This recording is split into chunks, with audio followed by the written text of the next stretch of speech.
I wish good things to you who's watching this. I am Alexey, and this is part 2 of day 2 of round 5 of the Carcassonne Champions League 2025, and we are about to witness a Group A match between Glovir of Portugal and hydrobaby of Taiwan.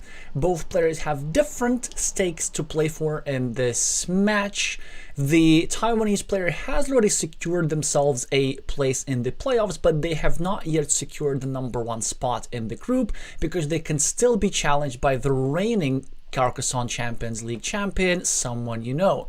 So in order to be sure that they win this group and that they headed straight for the round of 16 rather than round of 24 as the other two qualifiers, they would need to defeat Glovir today.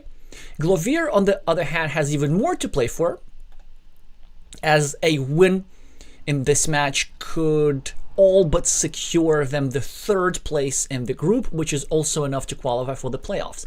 But this is where it gets a little bit interesting. The only way how Glovir can guarantee himself qualifying to the playoffs is defeating hydrobaby exactly 2-0, because then his tiebreaker will go up to 7 games won and 4 games lost.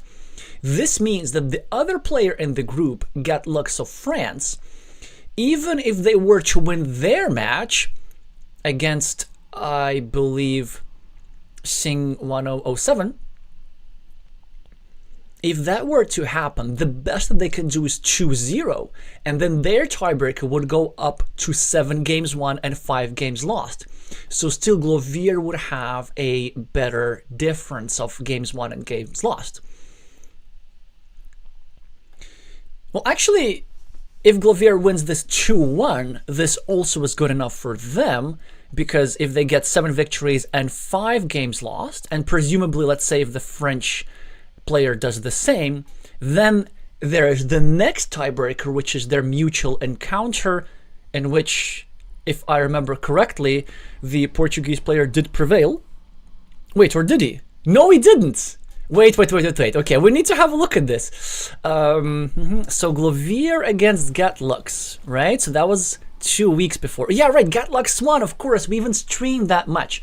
Remember, there was like an interesting endgame with Glovir needing one of the 2 Dorito with the road tiles. Just go watch the video. Like the link is here. It's a fun endgame to watch. Yeah. So because Gatlux won against Glovir in the tiebreaker, if they both have the same number of matches and games won and games lost, then the French player will advance. So this means that Glovir needs to either defeat hydrobaby 2-0. Or defeat hydrobaby 2-1 and then hope that Gatlux does not win against Sing 2-0. Or Glovir could even afford to... No, actually, I don't think Glovir can afford to lose. Yeah, Glovir cannot afford to lose. Or can he? Okay, this is actually pretty interesting. No, he cannot. Yeah, he can even afford a loss. Imagine it's like if Glovir loses 1-2. So then his tiebreaker will be like this. And then he just needs to hope that Gatlux also loses their game.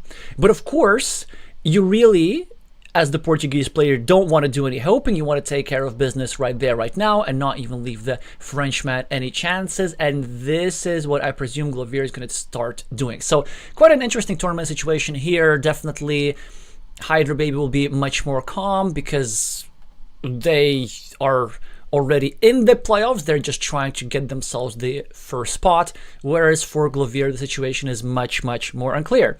Hi Hugo, hi Helge. I already see both Portuguese and Taiwanese fans, so it should be interesting. Everybody else also do make yourselves known and make yourself who, and do let me know who you're rooting for. So as for the chances, I would assess them about equal. I mean, Glovir is a really strong player. They won the in-person Mind Sports Olympiad in 2024. Also a master title, almost 3,000 games of experience, 600 rating. For hydrobaby, now currently they have a high rating of 652.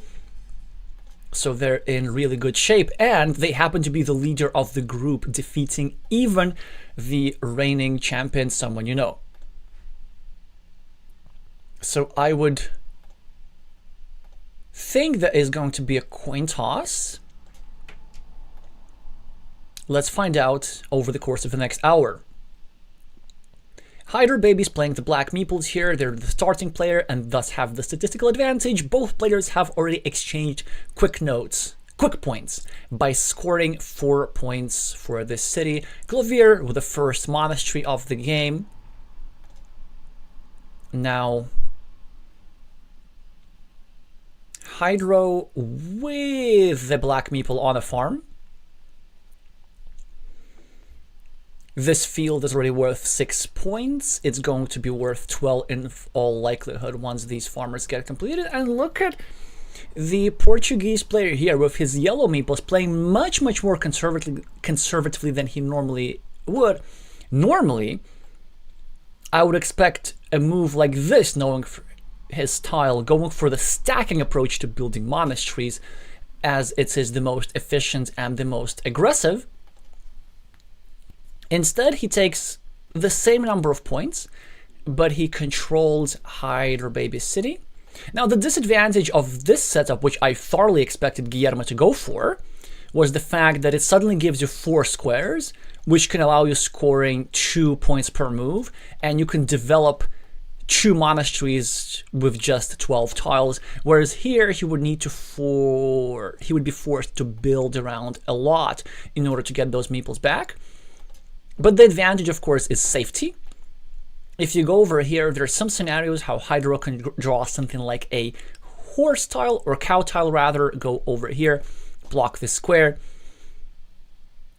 And maybe this is something that the Portuguese player wanted to avoid. Also note how these monasteries actually control a lot of green squares in Black's field. So Black now cannot develop his field without also helping out Yellow's monastery. In the meantime, Black decides to drop a second farmer to get a stronghold on the field.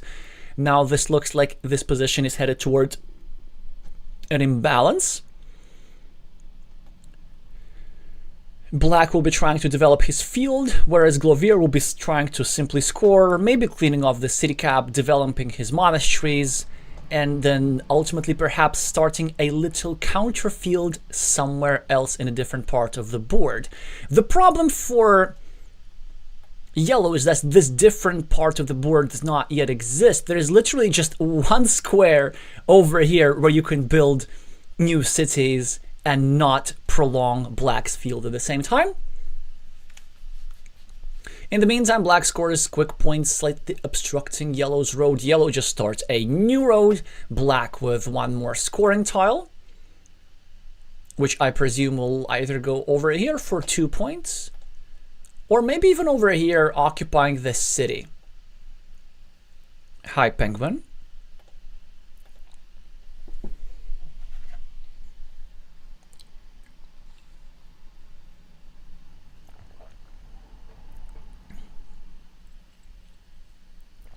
Wow, that is quite a high variance move. We're getting ourselves a lot of fireworks. So 2 points are scored, but Hydro is pre-building an 8-point city. So whoever grabs an extender tile can just easily go over here and score 8 points. But this situation definitely benefits Black a bit more than it benefits Yellow.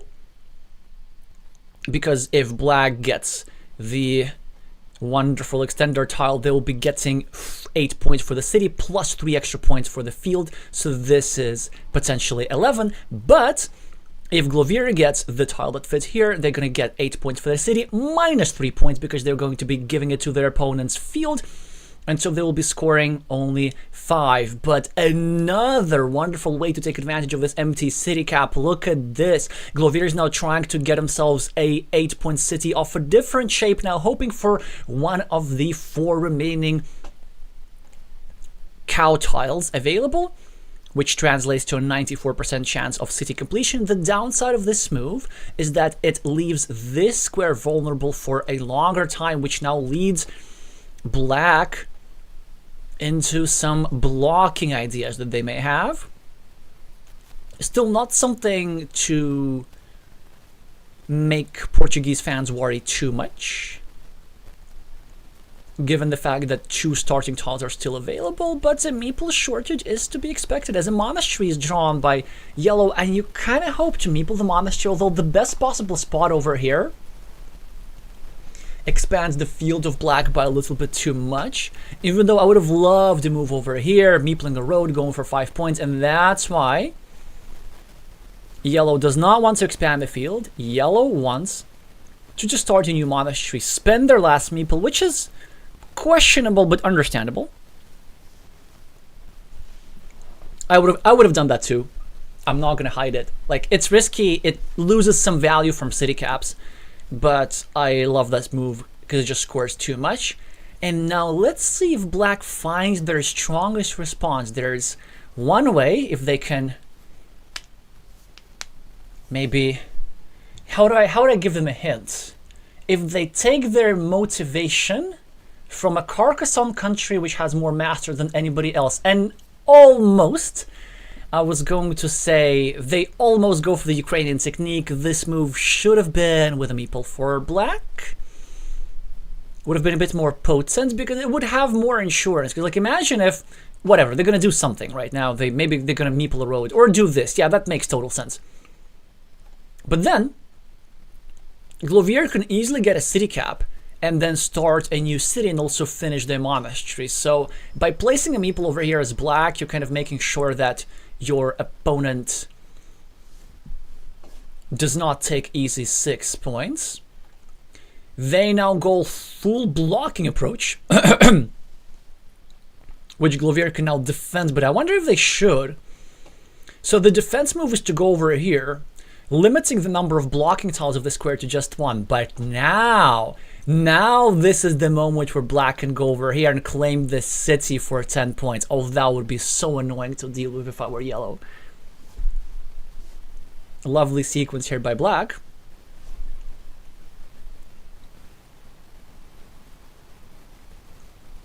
It's not the only possible move. It's also possible to just go over here, start a city, obstruct our opponent's road a little bit, but it's not the best move. It's much better to just claim this city, because if you don't, then yellow claims the city.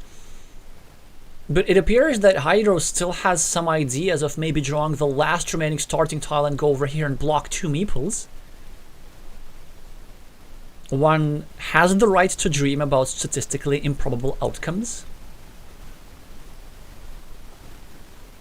Maybe they perceive themselves to be a bit too much behind in order to do stuff like this. Will they have another chance?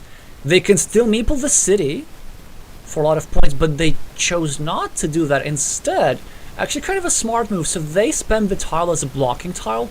Normally I hate wasting city caps like this, but now it's definitely not a waste, because there's only 1 starting tile remaining that fits into this square. So it will be, at the very least, an annoying delay. But I wonder if they can even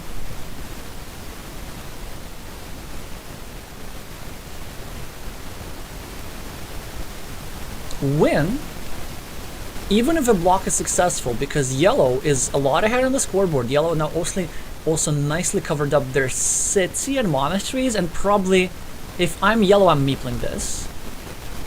No, he chooses not to do that, but Hydro now continues his city, so a bit of an inconsistent approach. Actually, from Hydro, I expected this move going over here, blocking the squares, so the Taiwanese player seems to be a bit undecided whether they prioritize blocking, whether they prioritize scoring. They do a little bit of both. Okay, now they go for this city, with 3 city caps still available to fit here. This was also one of the reasons why, as Glovir, I would have probably preferred to meeple this. But the Portuguese player decided that they need meeples for something else. Maybe for supporting the city on the right. And now Hydro successfully finishes their city at the top, putting themselves at a 9-point scoreboard advantage. Glovir, 3 points for a road. Pre-finishes his other road. Lots of scoring in this game. Now a city cap tile for Hydro, and it's not obvious what to do. So I guess you can go here and finish your city, but then you would be also giving back 2 monasteries to your opponents, 2 monastery meeples, and then with 4 meeples, yellow can definitely do a lot. So that's why, as black, I would have actually delayed that move a little bit. I would have tried to do just something else. But they decided that 6 points is worth a meeple. By the way, the reason why this is 6 points, so we turn a 5-point city into a 12-point city, so that's +7. Oh wait, that's actually more. Then we give our opponent 2 monastery points, so that's 5. But then we get 3 field points from the completed city, so that's 8. So that was an 8-point move. And they decided that 8 is worth a meeple. And black is now trying to permanently block yellow's monastery unsuccessfully, as yellow covers up a little bit. Still 1 tile to fit into the square. Yellow still has threats of finishing his city on the right, something that he will probably need to do to have chances to win in this game, because Hydro has a really nice 15-point field. Actually, you know what? Yeah, the game is still really good for yellow, because this monastery plus road are compensating for the field. And this city is already a decent number of points, even if it doesn't get completed. So a slight advantage for Glovir at the moment. But having an early field control is really, really nice. And an extremely strong and potent move from Hydro here. Going for a 6-point road in just 2 moves. So that's really nice scoring efficiency. And also leaving a city cap in their field for further scoring, which now probably has to be cleaned up by Glovir. I can't imagine any other move. If we leave this open, an easy 7-point opportunity for our opponent, which by the way they would have had. Now they can do something else, maybe go over here, try block this guy, maybe get themselves a meeple back, which is a bit premature. They can even go super aggressive and go over here and start a new city, which is a bit too easily blockable. They can even go over here and get themselves a road meeple back. They decide to make what is considered to be the best move in situations like this, getting themselves 2 points and also restricting this city cap. In the meantime, what's that about?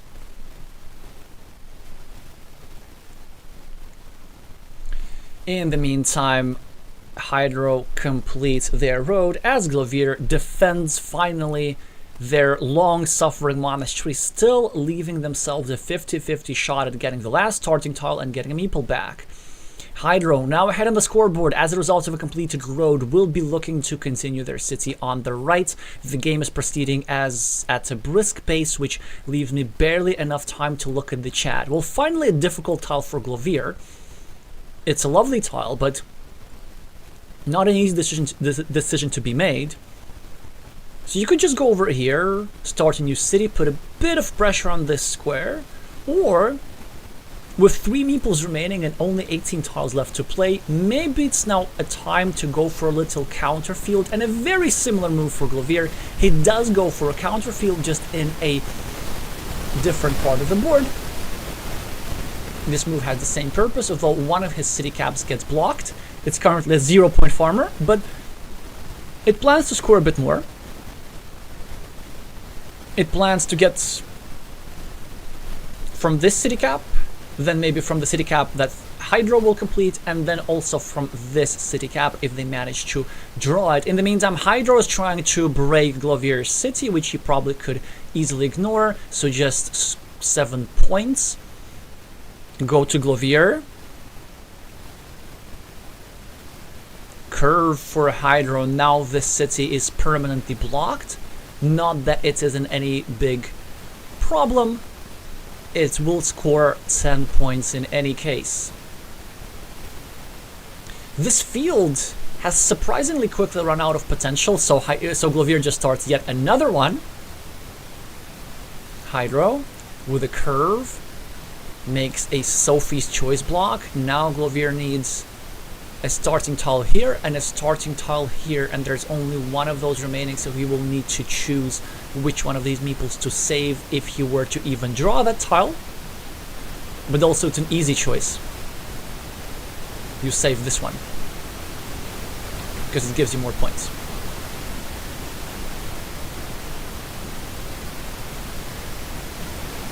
Yeah, I guess it's not a real Sophie's choice, because imagine like if in the actual movie, oh yeah, which one do you want to save? That one, and like no hesitation. So this would be one of those cases where one of the meeples suddenly finds out that they're not the favorites. Hydro with a great move, starting a 7 points ruin and also taking out one of the city caps in Glovir's field, but this also is not enough, as Glovir manages to score for a different city cap, and the Portuguese player should be still slightly ahead, or a lot ahead by my calculations, but still 3 meeples to play and a 7-point monastery for Hydro. Extremely potent move, a scoring tile for Glovir, but it is not obvious where to use it. I'm certainly inclined to do what he just did, although he might have considered to play an obstruction move instead. Back with the lead on the scoreboard for yellow. Hydro with an opportunity to score 2 easy points by prolonging his big ruin, or maybe going over here, trying to complete his monastery, or maybe going over here and invading the 10-point ruin. This actually looks like the move to play if and only if there is a sufficient number of invasion tiles. 1, 2, 3, 4, 5, 6, 7, 8. There are no triple city tiles available. 1, 2, 3, 4, 5, 6, 7, 8, 9. Well, there's only one Dorito tile available, so we need to make sure, if we're black, if we're going to go here and invade, is it worth the 50-50 chance? Can we win the game in any other way?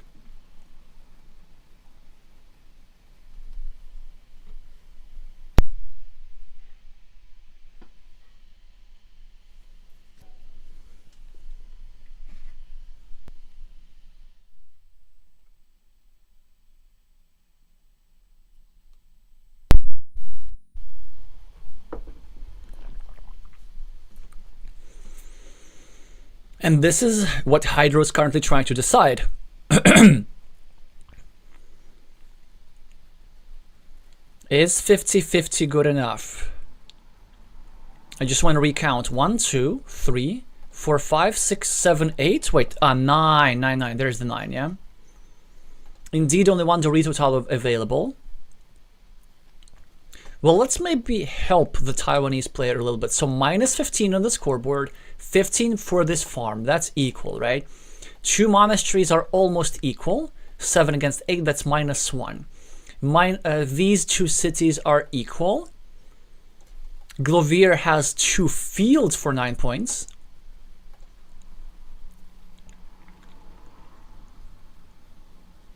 And then this guy has 7 points over here. So only 2 points behind. An incredibly close game. Well, isn't that interesting? So we can go here and we just equalize. That's an option. In that case, we're simply flipping for a starting tile, because if we get a starting tile as black, then we can finish a city, drop a farmer. That gives us a lot of points. But they decided this is not enough, that the 50-50 shot of invasion is in fact worth it.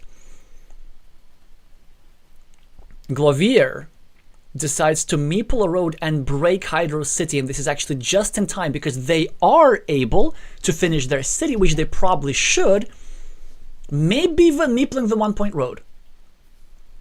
But they're not able to drop a farmer, so very smart move from Glovir, and the Portuguese player will take down the first game as a Dorito tile has been drawn. Wait, or will he? No. Wait, it's still on. So he gets the Dorito, but he's not ahead by much. He's ahead by like 1 point. With a starting tile, of course, he's going to win because it's just going to score way too much. Oh, it's a very interesting situation, because like, what do you do here as the Portuguese player? I guess you could go here and occupy the 6-point field, right? But if you do that, well, your opponent just gets a starting tile and you lose those 6 points that you just gained. But then if you don't do that, your opponent takes the 6-point field and then they win. Is there even a way for yellow to win this without drawing a starting tile himself? It's really not obvious here. So for that, we're going to need to know what the other tiles are. I can see a monastery unplayed and maybe some sort of road tile, which is difficult to calculate. 1, 2, 3, 4, 5, 6, 7, 8, 9. No curves. 1, 2, 3, 4, 5, 6, 7, 8. No straight lines. No Doritos, of course. No vanilla city caps. No splitters of any kind. Extender? Yep, that's the extender. Okay. So the last tile is one of these. So we have ourselves, yeah, he decides to go. Wow, what a move. What a move. So this move blocks this field. It is not possible for Hydro to take this with any of the remaining tiles, because the monastery doesn't go here. An extender doesn't go here anymore, and a starting tile goes here, but then you can't claim this field because it connects this field to an already existing field of yellow. And yellow should still be ahead by a couple of points after this. 3 points if I'm not mistaken, or something like that. And Hydro can score 3 points very easily. Maybe going here, for example. And then no matter what Hydro does, this game will be decided by who draws the last monastery.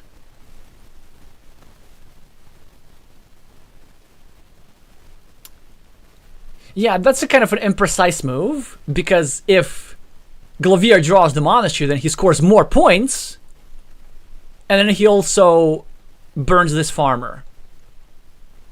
But the monastery is drawn by Hydro, which will be enough to get this 6 points, and win the game. So what a very, very interesting endgame to look at. But first of all, the invasion to increase themselves the chances of winning, and they did not end up drawing the Dorito, but they ended up drawing the starting tile, which Guillermo so needed for this square. And this excellent move, the blocking move, actually gave yellow a 66 or 2 in 3 chance to win this game. They just drew the one tile with which they would be losing. And that is this extender over here. If I counted this correctly, which is not a guarantee, but I think I... Oh, never mind! Huh. How did I miscount so much? Guillermo wins by 9 points and he wasn't at risk of losing. Well, anyway, maybe it's good that I miscounted because I made the end game sound more interesting than it actually is. It was never even close. Yeah, Hydro just had to get this tile, and after they didn't get this tile, it was over. But where did I miss points? Did I forget to count Glovir's road or something? Anyway, doesn't matter. Doesn't matter. The Portuguese player gets the first one in the books, which is definitely not something that French fans like, as they are rooting against the Portuguese player to support their own playoff candidate. And maybe Taiwanese fans will also have to say something about that. So Glovir 1, Hydro 1. No, Glovir 1, Hydro 0. Let's see if Hydro can respond. Sergey is asking if I'm going to stream the next match. If the next match is the one at 9 p.m, then yes. I am streaming Mana Rory versus Oscaridis. I'm not sure if there's anything else left.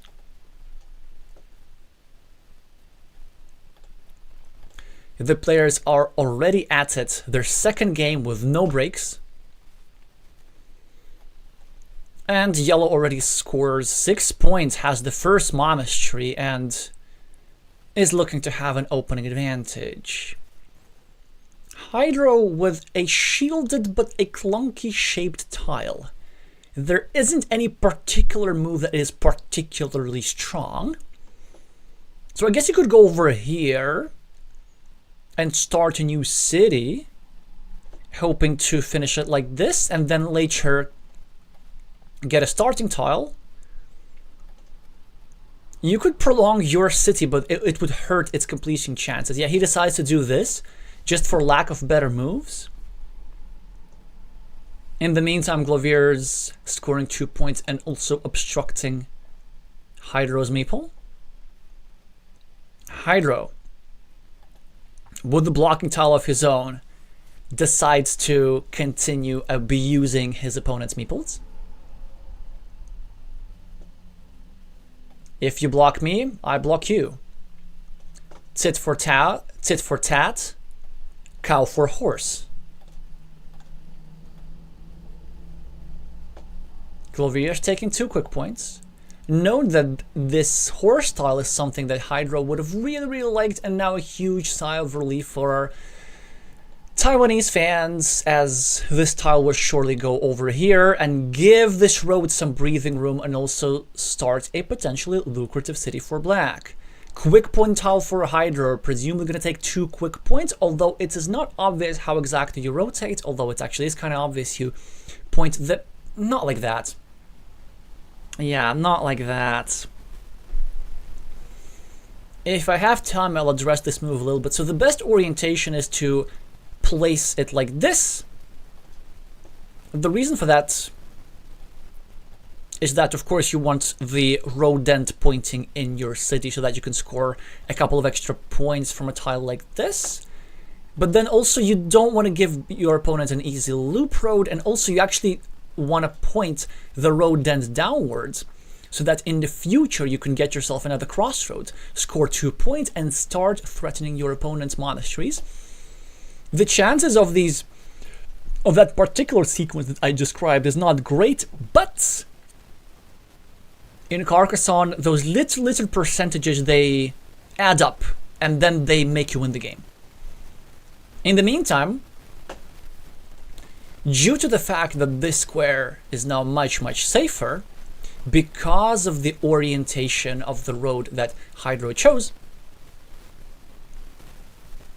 this allows yellow to start a new monastery and even threaten one more 7-point monastery. Hydro gets his road back. In the meantime, Glovir successfully connects to this city over here. He's also now trying to block the city of black at the bottom, really putting a lot of pressure. Also, note how interesting this move is. Yellow could have gone over here and continued his road, but he's treating this meeple as just dispensable. So rather than saving his own meeples, he prefers to block his opponents. In the meantime, Hydro with the meeple advantage, but certainly not the scoreboard advantage, as Glovir finishes a monastery.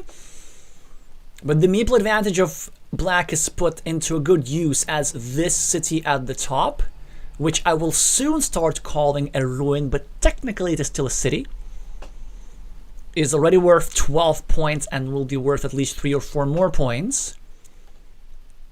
So it might be worth to consider invading it at some point if we're yellow. But also if we're yellow, we don't have a lot of meeples.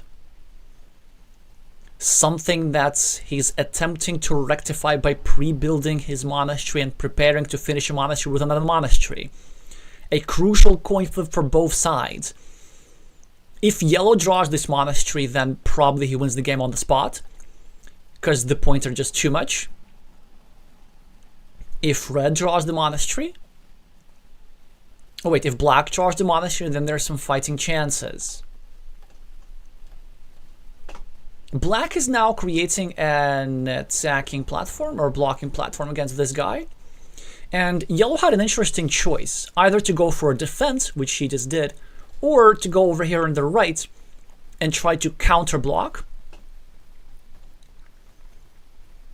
He went for the lower variance move instead, which makes me think that he is liking his position, as he should with all these scoreboard points. Hydro is adding 1 point to their city, making it a little bit harder to invade in the future. Very interesting move by Glovir. So he doesn't go over here, which would have been probably my initial choice, trying to put pressure on this square and maybe block this black meeple. And he doesn't go over here to try and block this square, but instead he blocks this square. Why would he do that? Well, the reason is that for a variety of reasons that I've mentioned before on this channel, it is more advantageous to have an 8-point monastery spot next to your monastery than a 9-point monastery spot. Because now, if Glovir gets the monastery, he gets to go over here, place it over here, get his meeple back, and so on and so on and so on, and all that good stuff. But if black gets the monastery, it's now super awkward, because imagine if black places this monastery here, then Glovir gets a meeple back, and black doesn't get a meeple back because he immediately gets blocked. So it's an extremely subtle move that will make life quite difficult for Hydro, although Hydro now manages to cover up his city successfully. I have no doubt that this straight line will now go over here, leaving him 2 dagger tiles for a potentially 14-point city and a meeple back, and maybe even a farmer. Also note how black is kind of starting to cover up here a little bit, and maybe is looking to threaten the completion of the city in the future if Glovir is not careful enough. And actually, I believe he can do it. He can totally do it. We can go here. Yeah, exactly. So the Taiwanese player knows what they're doing. They realize that they're a bit too much down on the scoreboard, especially after this 4-point city, so they're just trying to win big. A lovely tile over here, still leaving 2 Dorito tiles that would help us complete this city. In the time, Glovir just keeps scoring quick points and drops his farmer to equalize this farmer. There's still 1 more tile that fits into the square that will unite the both farmers, but then Hydro gets to go over here and drop another farmer. Glovir is trying to block Hydro's city, which now of course will be prevented, or will it be? Maybe we just have to risk hard. Maybe we just have to cover up here and simply pray that our opponent does not get a blocking tile, which is still a possibility.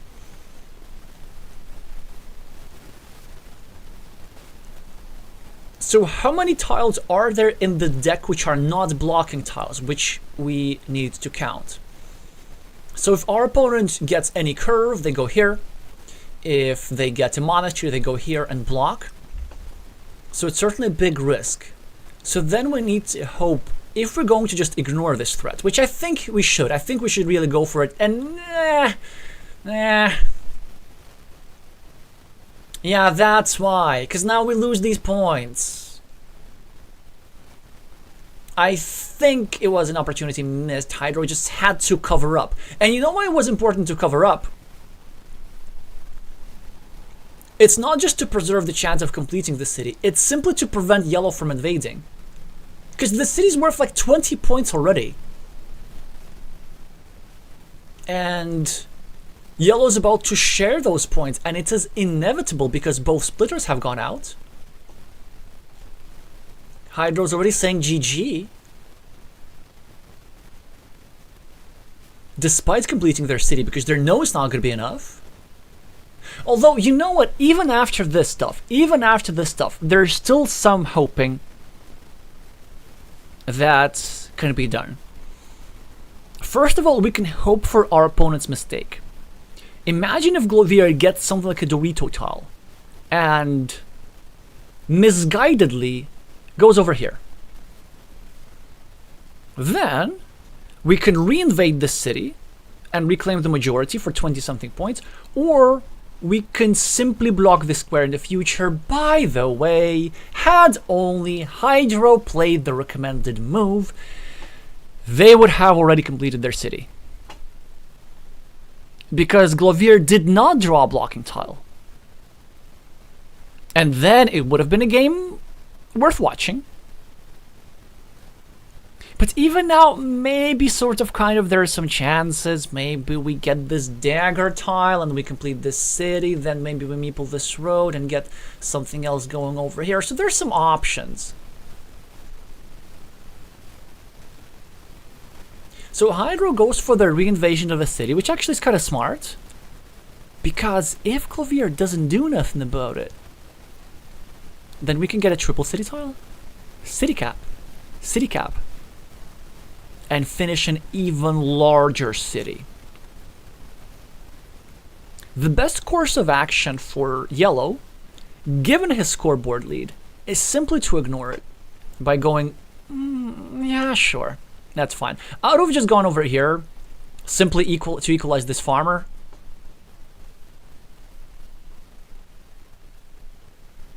But it's very difficult to go wrong when you're 45 points ahead of the scoreboard.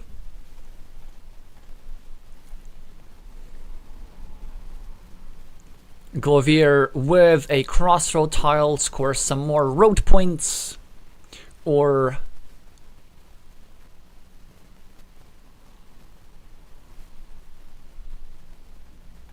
city points rather. The last dagger has been drawn by Glovir, which means that even this city is not going to get completed.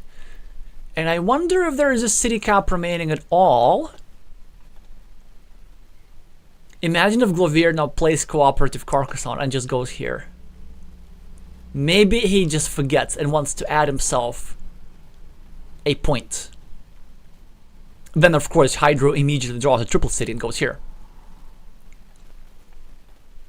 This is what the Taiwanese player is secretly hoping for, but in vain. Okay, well this must have been the last city cap, which must hurt quite bad. 4 extra points on the Portuguese scoreboard. Okay, one more city cap. Can we... Yeah, but you see, now the problem is we can't do this anymore. Like, if we're gonna risk this stuff, we had to do this earlier, because if we go here, then in fact, every single tile that is remaining is a blocking tile.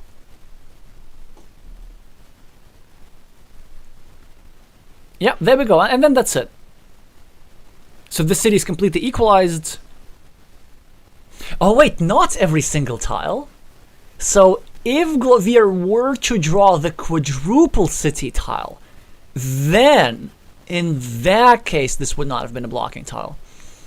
But yeah, straight line, blocking tile. Okay, quadruple city tile, that was like the only one that yellow could have drawn to make this invasion impossible. So sometimes it's okay to expose a block, like to expose a square in your position and allow your opponent to block it, but there has to be a sufficient number of tiles in the deck which are not usable for your opponent as blocking tiles. And earlier it was the case, and black would have finished his big city, but now it wasn't the case. In fact, there was only one tile sequence that could have occurred.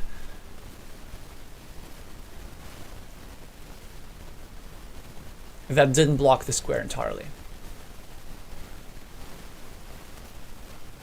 Now Hydro gets a dagger, just not the kind that they want. Really some rough draws, but also some missed chances for the play with the black meeples. As we are expecting the conclusion of what's going to be a spectacular yet a short match. Sergey saying that Samuelson is playing against Napalm at 1600 UTC. I'm not able to stream that one, but I will be rooting for my teammates from afar. And I'm pretty sure that you'll be rooting for yours.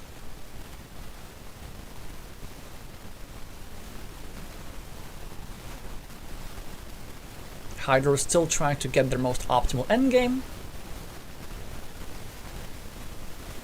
They just simply leave the city cap because they know that the monastery with the road is still in the deck. And they want to score a lot of points for it, but Glovir draws the monastery. And they get a curve. And with a curve, the best that they can do is 3 points. Either for a road or for a field.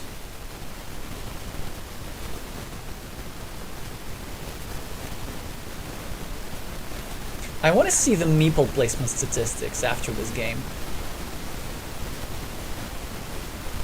Glovir to Robotin draws the triple city tile, which of course Hydro would have loved for this square.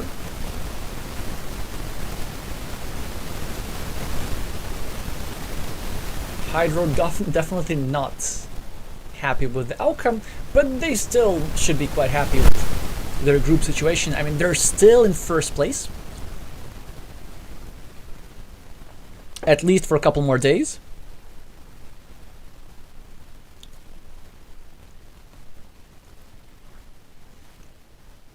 We're gonna glance at the tournament situation soon enough.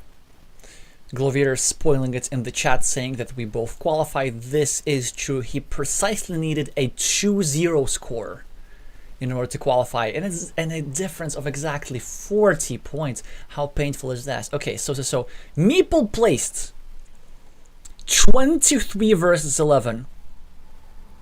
I don't think I've ever seen such a disparity in a tournament game.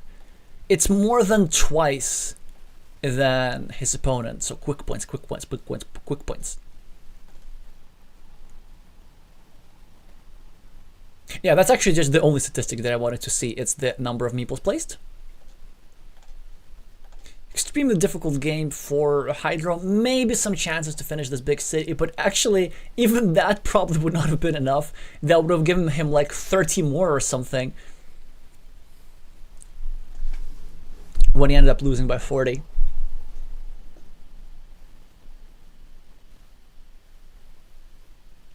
So both players are exchanging pleasantries in the chat, and we will leave them to it. First of all, updating the scoreboard, something that I have been forgetting often enough, and time to look at the tournament situation again. So Hydro loses, but somehow they're still ahead of someone you know, with 8 games won and 4 games lost.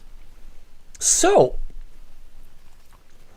they will still be in first place if Vladimir loses. If Vladimir wins, though, they will not be in first place. So first of all, if Vladimir wins 2 against 1, then he's going to have a 9-4 tiebreaker, which is better than 8-4. Oh, that is Vladimir wins 2 against 0. If Vladimir wins 2 against 1, in his match against Xing, I believe, then 9-5 will be his tiebreaker. And since Hydro's tiebreaker is now 8-4, so the difference is the same, 4 more games won than games lost, the advantage will go to Vladimir, because the next tiebreaker is the absolute number of games won, which is 9/8. So this means that with any win, Vladimir can secure himself the first place in the group. So Hydro will just definitely be rooting against Vladimir in his upcoming match. But you know who else will be rooting against Vladimir? Glovir. Because now, after this match, he has 3 matches won. He has 7 games won and 4 games lost. So his tiebreaker is exactly the same as someone you know, except that Vladimir has an extra match in hand. And if Vladimir were to lose, even with the minimal possible score difference, he's going to have 2 matches lost, 8 games won, but 6 games lost. So a 2 difference instead of 3 for Glovir, which would put Glovir in second place. Now, there's actually not a big advantage to being second place instead of third place. There's a big advantage of being first place, because you get to go straight to the round of 16. You don't have to play in round of 24. I guess if you finish your group in second place rather than third, then you're supposed to get an easier opponent, but then there's really not much difference. In any case, Glovir has qualified for sure, because with his 7-4 tiebreaker, even if the French player were to win his match, which I believe is against Krakow, Lithuania, even if the Frenchman wins 2-0, then his tiebreaker is going to be 7-5, only +5 to Glovir's +3. So the Portuguese player has definitely guaranteed themselves the qualification. hydrobaby has guaranteed themselves one of the top 2 spots, and maybe even the first spot if Vladimir loses. So apparently everybody's going to be rooting against Vladimir, except Vladimir and everybody who likes good Carcassonne. So that's the situation.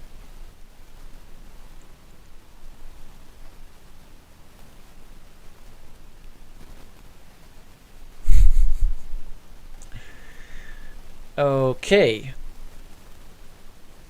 There's a match happening in 2 hours which we're not gonna watch. Y'all can watch it on Board Game Arena. Our next match is going to be the 9 p.m. encounter between Mana Rory of Mexico and Oscarides of Spain. It should be a fun blitz match to watch. Both players are very, very fast. Oscarides doesn't have chances to qualify for the playoffs, but Mana Rory does, so he's going to be a bit more motivated. And anyway, the games involving this Mexican player are just always interesting, always high risk, high reward, and just fun to watch. They're usually not going to be very long, so see you for about half an hour, 40 minutes at 9 p.m. UTC. Make sure to meep the like button before you leave. It's important for the algorithm. In case you're here for the first time, subscribe for more competitive Carcassonne content like this. Thank you all so much for watching, and we'll see you soon.